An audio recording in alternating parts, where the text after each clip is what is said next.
convoluted, or at least the data storage portion. I don't know how the rest of your projects do.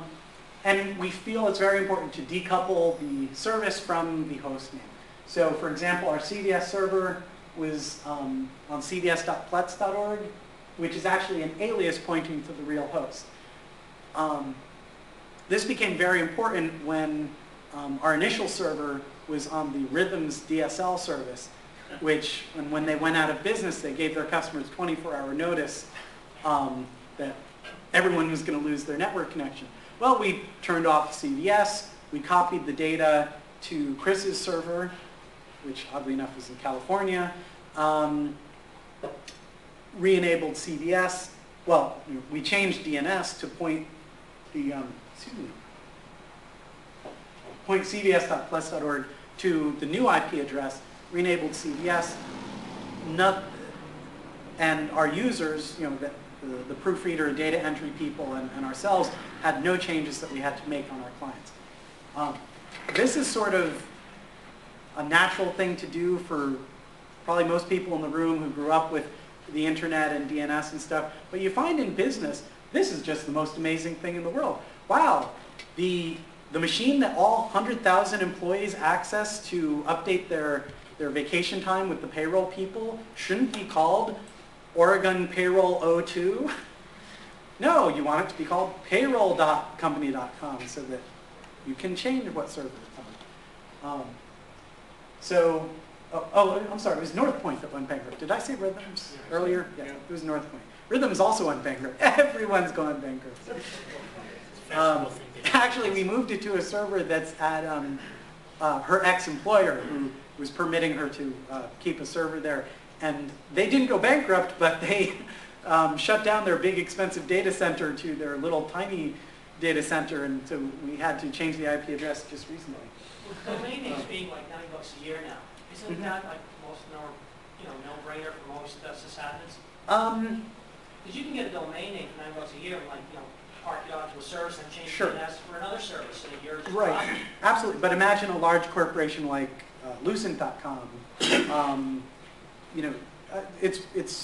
It's not a no-brainer at big companies. Also, it's not a big. It is a big. Is that a big brainer for certain software packages? There are a huge number of multi-million-dollar software packages that have to be accessed with the actual host name and can't go through an alias.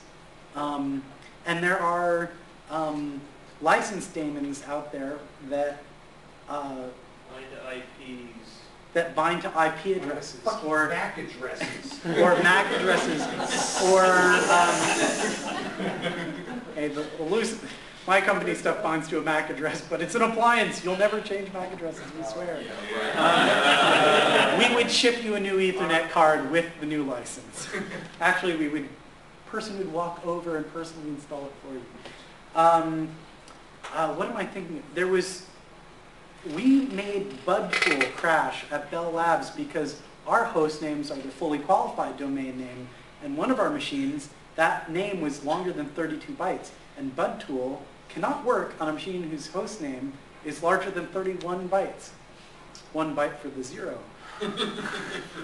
And they're like, oh gosh, what's this machine called?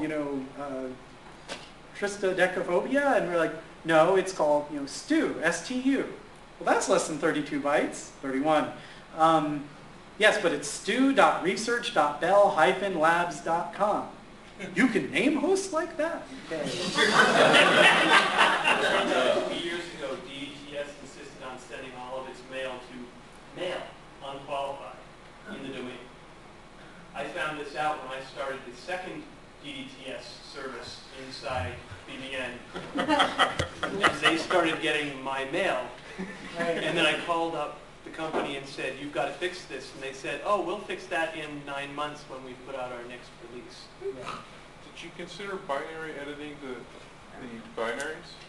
To change the string? Oh, okay. That is the solution. I didn't say that was right. That's the DDI implementation that sends mail to nail.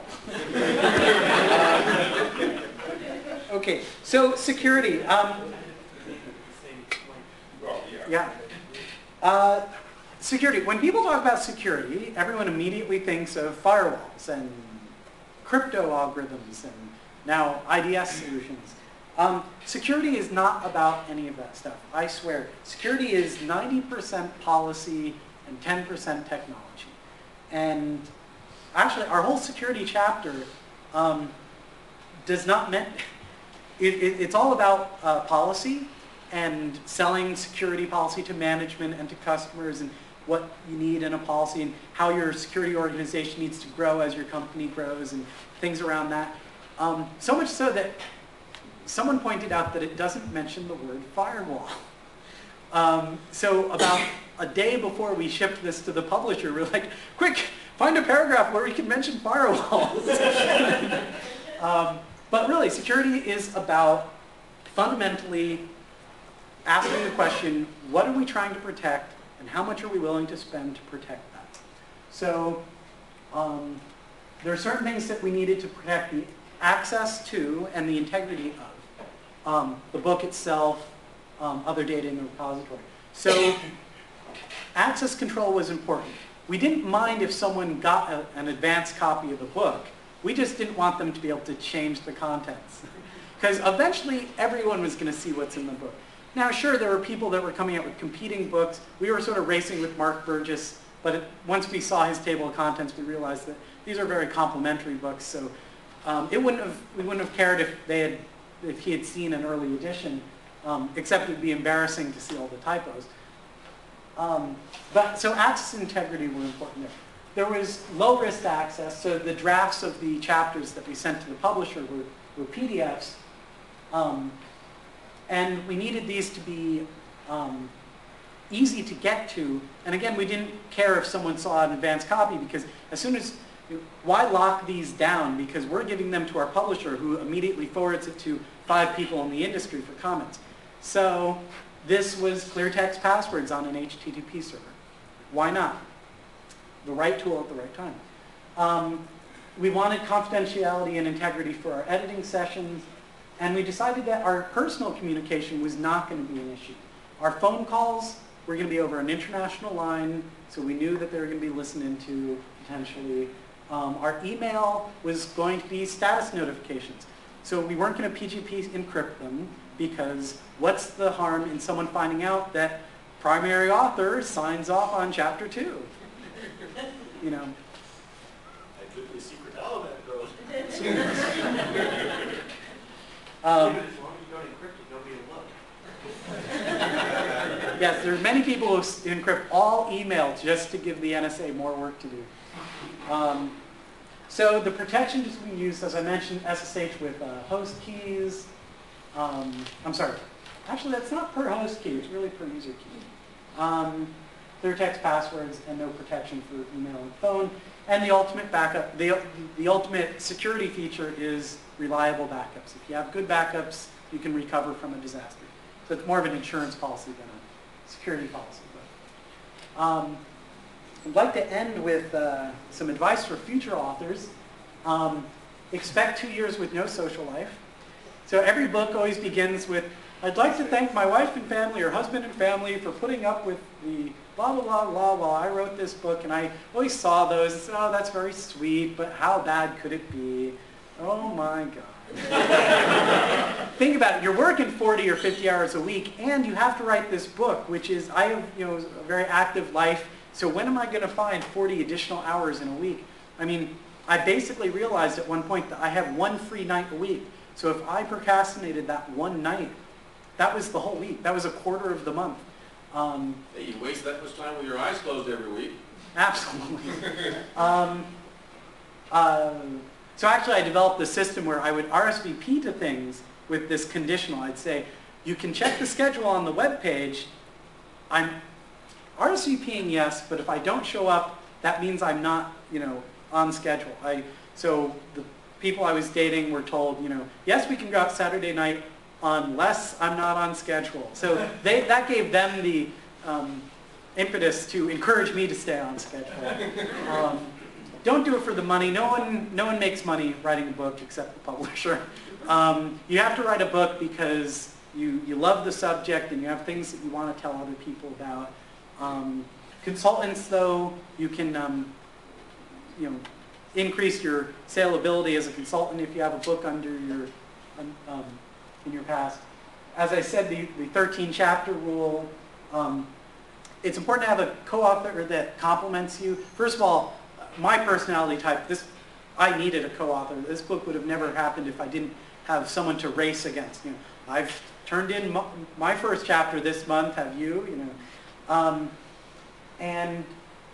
We also had very different experience. She had more of a dot-com-y kind of experience. She built a lot of the infrastructure that you see at eBay and Web TV and a number of places like that. I have more of a corporate background and academic background. So that synthesis really improved the book. And then you also need to take time to compliment your co-author. You say nice things. It's a relationship. This is like dating. If you don't give flowers and chocolate every once in a while, things are going to deteriorate.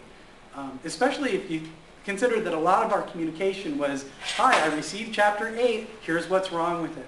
So if you don't also say, so that shit's going to get real tired real quick if you don't also put in enough compliments. So there's the feedback sandwich technique, which is the feedback sandwich is you don't say chapter 8 sucks. You say something good, then the negative criticism, and then the positive thing. So it's, so when you're scolding an employee, you say, I really like the way you take initiative, but it's important to focus on our top 3 priorities and not these sub-projects that you keep getting distracted with. But keep me up to date on any sub-projects that you think are really important, because maybe we'll change our priorities. So that's the feedback sandwich. That's a free one. So negotiate hard on all the contracts. Hard, but not too hard. There's one negotiating situation where you can be an asshole.